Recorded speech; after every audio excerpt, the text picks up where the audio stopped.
Since it came up briefly, we won't linger on it long, but the topic did come up earlier. Really quick on Charlie Kirk. We had you on the show. We had you on the show, Lola. Shortly after that, did you guys have any further thoughts on that topic? No further thoughts since then. I mean, overall, okay.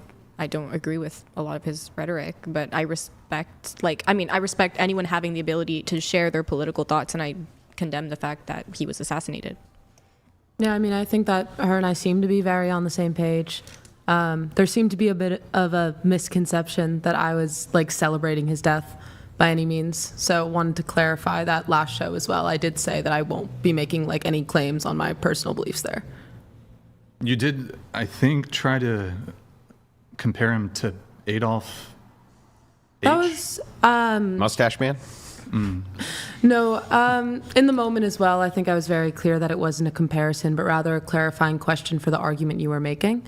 What was the clarifying question? Well, I was trying to understand that, because the conversation ended up, I found the better wording, which was I was trying to understand if you think that there's a threshold for evil someone can hit in order to deserve some treatment like that. Like an assassination. Sure, and my argument was never whether or not Charlie Kirk had hit that threshold or not. I just wanted to understand if you thought that that existed. But sorry, go ahead. So the example that I used was the most extreme personification of evil I could find, not someone that I thought was similar to him. Right, but in the context of having a conversation about Charlie Kirk, it seems like you were attempting to bolster your position by saying, well, but hold on, Brian, you perhaps would be in favor of assassination under X circumstance. In this case, you cited to Adolf Mustache Man. Sure, yeah, but... And so it seemed like you were doing a sort of, well, perhaps in our day and age, Charlie Kirk was, espousing, at least from your perspective, certain rhetoric that you might deem to be radical or deeply offensive or even harmful, and thus you can perhaps understand why someone might feel justified in the assassination of Charlie Kirk. Yes. Okay. I'm not do you feel like it was justified? Do I personally believe it was justified? Yeah. I'm not, maybe you wouldn't do it, but you feel like you see why somebody would. See, that's a complicated question. I personally am very anti-violence in every regard. I don't think anyone should kill anyone. But it's like the same kind of question if you were to ask me someone with psychosis accidentally kill someone else in a psychotic episode. Like, do I understand why they did it? Yeah. Do I think that they were justified? No. Like, that's why I don't think that question really can be asked in this circumstance. Like, I guess to some extent I can get in his head. Like, if this guy told me explicitly what he was thinking in the moment, yeah, I mean, that was, if it's communicated, sure, I understand where his head was at. It doesn't matter if I think that he was, like, in the right or not. I just don't think people should be killing people. Okay. But you see the motivation for it? Because you mentioned like somebody has a psychotic episode and they're just batshit crazy, right? But when we're talking about political violence, I think we're talking about something different where the motivation is to either create suppress the individual in question. So, if Charlie Kirk had massive levels of influence, so let's suppress that in a quite physically violent sort of way, but then also like these sort of cascading effects from there in terms of the chilling effect and the suppression of, if I'm a conservative, if I have like milquetoast sort of mostly mainstream conservative opinion in the United States, this opens me up to killing, violence, assassination by liberals, leftists, Democrats, so forth. Yeah, well, I mean, again, I don't think anyone should be killing anyone. I don't think anyone should have killed Charlie Kirk. And I also don't necessarily, I think that, the motivations could be things that we don't necessarily understand. Sure, like it doesn't have to be that they're trying to suppress them. It could have been, yes. Oh, sorry, go ahead. I was going to give different examples, but I think we're on the same page. Okay, and just then what about, I get that you think, hey, killing bad, violence bad. What about the rejoicing though? Of course, some people might say, okay, the violence is terrible, but some people were rejoicing. They might not have ever themselves wanted to commit this crime, but they rejoiced in it. They were happy about it. They reveled in it. They reveled. Do you think that that's justified? I think that justified is a complicated word there. Do I think it's moral? No. But can I understand the fact that people, I mean, genuinely, over all of his years on the internet, he, from my perspective, really, really was not, I think that he did promote harm for a number of people.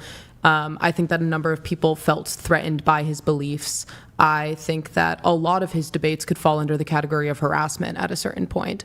What? Harassment? Yeah, I've seen, a lot of his debates in which he is telling people that they are making up their experiences because they don't align with his beliefs, or that... How's that harassment, though? Well, I've seen him say that people are making up hate crimes and that that kind of thing doesn't actually happen to them. I just think that... How's that harassment, though? I think that it is, I suppose it wasn't the right word. My point is it's hateful. I do believe that it's hateful. What specifically is hateful? Trying to put down people, belittle them, accuse them of lying, all in order to prove a point on your end. I don't think it's good faith. I don't think that it's a good faith debater. I don't think his intention really was to hear perspectives. I think a lot of his debates, he was making a conscious effort to back people into a corner. Some parts, well, hang on. I got to get a little pushback here because some parts of a debate, the important parts, in fact, are to reduce a person's positions down and often to find out if they're lying. Like, because people lie during debates all the time. Yeah. And reducing their position will often expose that, right? So I'm not sure that having an assumption a person may be lying to you based on the details they're giving you that sounds suspect, and you begin to probe those details, and then you find inconsistencies and find out they're full of shit. I don't think there's anything wrong with that, or I don't see how that's hateful. Well, I think there's a difference between probing for the sake of curiosity and then deeming something untrue without proper evidence. I have seen... Like, what was an example of where Charlie Kirk did that? Because he was a very good faith debater. Kirk was a very good faith debater. I think we can have different definitions of good faith. But, I mean, like, one specific thing that comes to mind was... Let's start with this. What does good faith mean to you? I'll give you my definition real quick. Sure. Okay, so to me, good faith is that you're advocating the positions you actually believe in, and you're arguing those positions. That's good faith. Sure. And you're willing to also change your mind based on new evidence for your positions. I also think that, or concede points. I think that that's also maybe a part of good faith. Yeah. Right? So I would agree with you on this definition, and I would probably add that if I would consider it bad faith if there's any intention to make someone look stupid at the expense of I don't truth. see how that has anything to do with anything. I do think that's something that is like quite making relevant in somebody Charlie look Kirk's debates. stupid, right? If they're engaging in a debate with you, is part of rhetoric. That goes all the way back to Socrates, Plato. Socrates was a blood sport debater, and so was his. He had minions, and they would go out in the streets and debate with people, including the aristocracy, and they made him look really fucking stupid. I think she means and personal attacks. More Yeah, so. my point. I said a personal attack can actually be appropriate in a debate, like an ad hominem kind of thing. Well, that's not an ad hom. An ad hom's not actually a personal attack. An ad hom is when you make a personal attack instead of addressing the argument. So, like, let me give you an example. Let's say you're arguing with a woman, you're an aggressive debater, okay? And you say... You would know. Sorry. Yeah, and you say, no, that's not true because of X, Y, and Z, you stupid bitch, right? That's not an ad hom. It's not. That's an insult. I'd say it's a personal attack, and it's sure, it's a not personal great, attack, it's but not good faith. There's nothing. Well, there's nothing bad faith if you think they're a stupid bitch. If you call someone a stupid bitch, like you might think it's look. And this is the problem with people who don't really study debate. But I'll explain it to you. Right? It is in fact the case that an ad hom is only when you're not addressing the argument and are deferring instead to a personal attack. So if I were to say, "Shut up, you stupid bitch! I don't care," that's a fucking ad hom, right? But if I said, "No, you're wrong because actually what's going on is A, B, C, and D, and this refutes your argument, you stupid bitch," that's not an ad hom. That's actually just part of rhetoric. That's the distinction between a classic fallacious move, which is an ad hominem, and a non-fallacious move, which is personal insults are part of rhetoric. So, I mean, I still believe political discourse should be conducted with some level of maturity. Totally understand. And that's look, that's reasonable. It's reasonable for you to say, I want parameters around debate and things like that. I'm just letting you know that in the future, you could use that to your advantage. You could tell someone, hey, XYZ, blah, blah, blah, refute your argument, you dick. You haven't actually done an ad hoc. You just don't like the concept of like respect that much, which is fine. Wait, hold on. What did I do that was disrespectful to you? I didn't say you did anything disrespectful to me. You're like, oh, like disrespectful jokes are totally cool. Like, oh, disrespect during a political debate. Well, respect totally is cool. earned. It's not something that's given. It's earned. And the thing is I think that I have to earn it from people as much as they have to earn it from me. And I'm just trying to be completely open and honest with you in this conversation about what it is that I think and why it is that I think those things.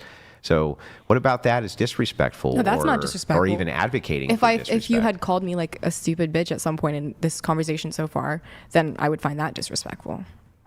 But he was making a distinction. Yeah, about no, I what's wasn't calling you anything. No, I'm not saying you were. Andrew wasn't making an advocation to call people a stupid bitch. No, I was He just giving saying- an example. He was saying if he did, that it wouldn't be the example he gave where he said, well, here's my argument, XYZ, you stupid, biatch, Yeah, whatever. oftentimes people will... I wouldn't call that super good faith. That's all. No, but he's not making an advocation that he would do that. He would say stupid bitch. He's saying if he did, it wouldn't be an ad hom. Okay, Right. okay. As long as you, Yeah, it just distinguishes that's cool. between the idea of rhetoric, which rhetoric is anything which is convincing. It's not logical argumentation. I just think someone who operates in good faith doesn't use that sort of language.